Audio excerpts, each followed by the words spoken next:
Amis automobilistes, bonjour. Aujourd'hui, je suis à bord d'une voiture silencieuse. Alors, silence XXL. Eh bien, je suis à bord d'une voiture électrique, je suis à bord de la nouvelle Citroën C4, moteur électrique. On a déjà fait une vidéo sur la version thermique 155 chevaux essence.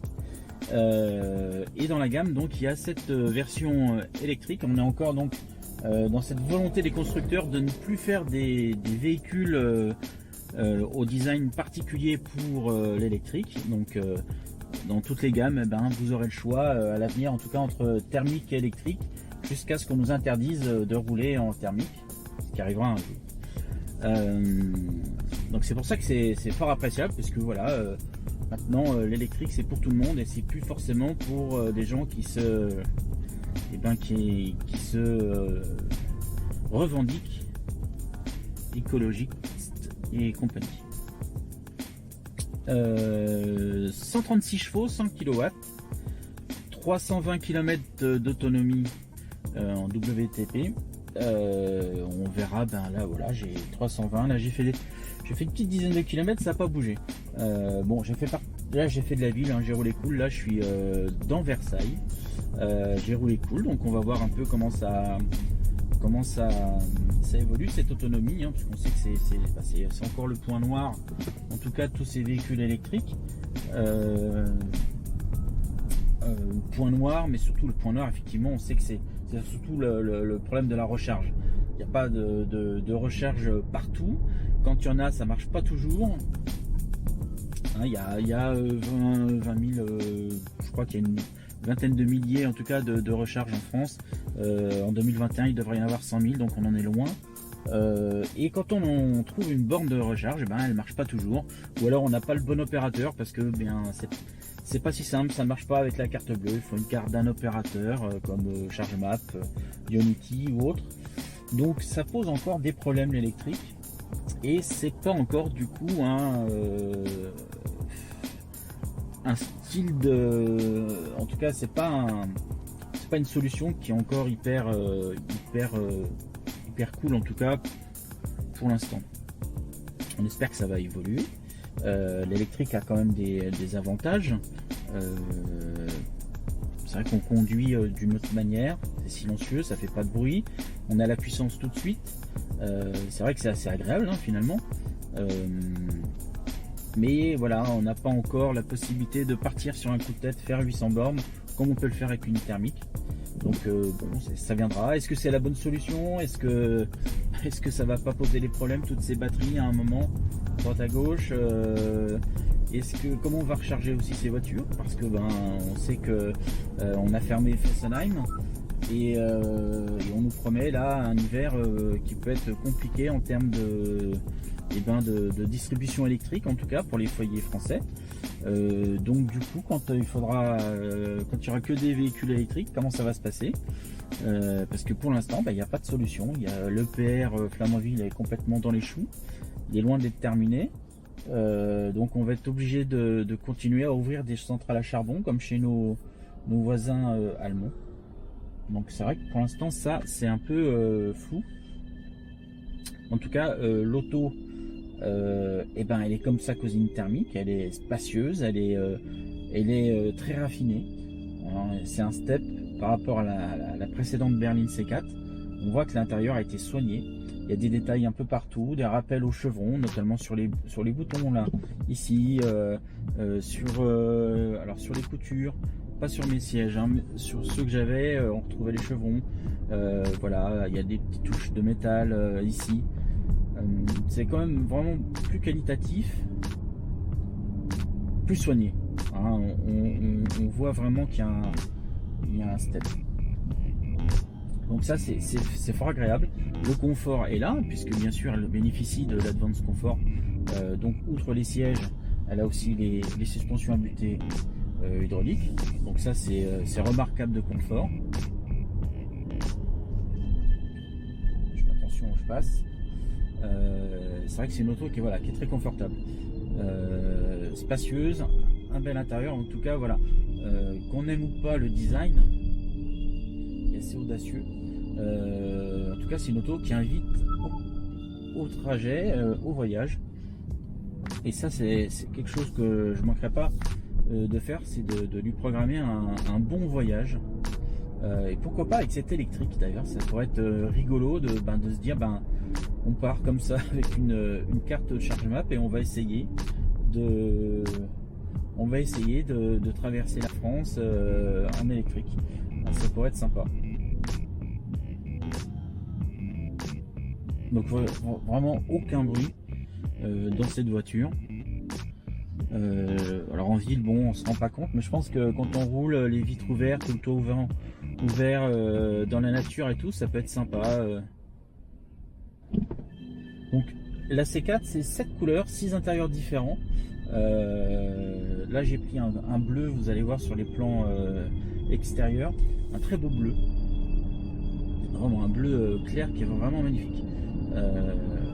Est-ce que c'est parce que le bleu est ma couleur préférée? Je ne sais pas, mais en tout cas c'est vraiment une très jolie couleur. Elles ne sont pas toutes aussi jolies. Il y a les deux gris là sont un peu ternes. Voilà, l'auto est moins jolie. Il y a un très beau rouge aussi. Le rouge lui va très bien. Et ce bleu, vraiment, voilà, c'est vraiment une merveille. 6 intérieurs différents. Là, c'est un full black avec juste un trait gris en haut du siège. Il y a du rouge aussi qui existe. On peut avoir le cuir rouge. Ça, c'est vraiment très chouette. Je l'ai vu sur un des modèles qui était disponible en prêt.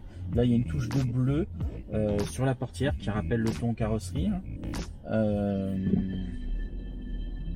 Allez, le démarrage là sans bruit et tout, c'est cool.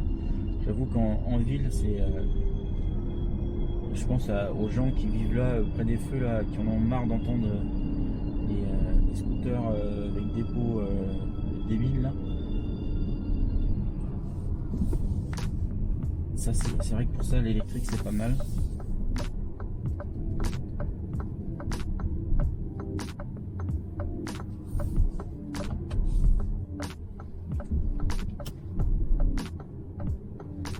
Voilà, on visite un petit peu Versailles.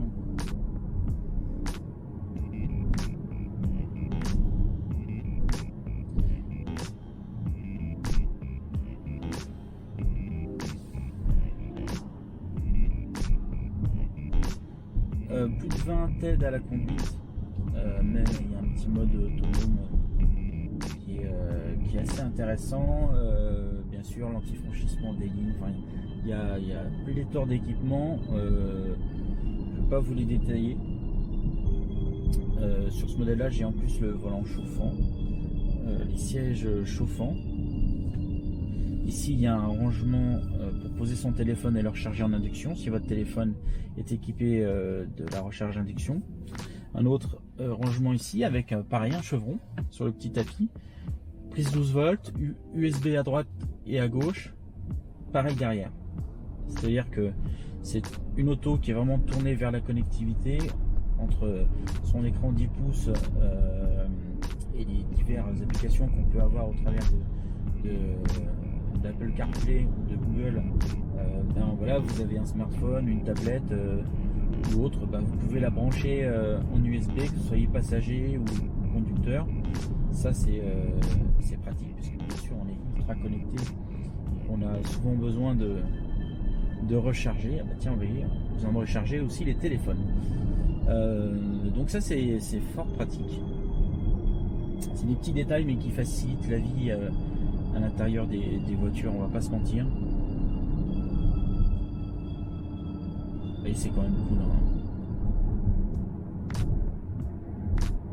Alors à l'écran, moi j'ai la consommation en kWh instantanée. Là je suis à 21. On a la vitesse moyenne, on a le kilométrage depuis le départ, le totalisateur, elle a 616 km cette voiture. Et j'ai 318 km d'autonomie. Donc ça c'est un peu ce que je vous disais, l'autonomie. Finalement là j'ai perdu que 2 km, donc c'est que j'ai une conduite cool, raisonnée. Je suis quelqu'un de sage. Alors effectivement sur l'autoroute L'autonomie fond comme neige au soleil. Elle est limitée à 150 km/h d'ailleurs. Et je pense que si je vais faire mumuse un petit peu sur les routes tout à l'heure, là, on va avoir l'autonomie baissée. Donc là, j'ai eu un petit rappel parce que je sortais des lignes.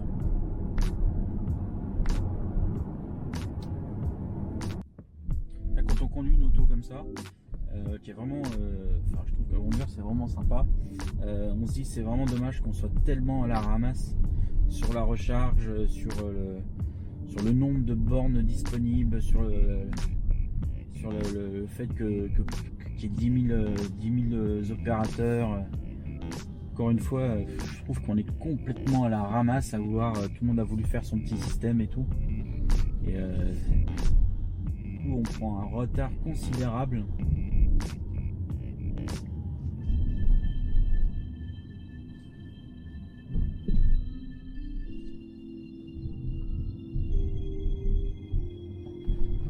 Parce que finalement, le terrain, le territoire serait bien équipé en bornes, il y en aurait partout.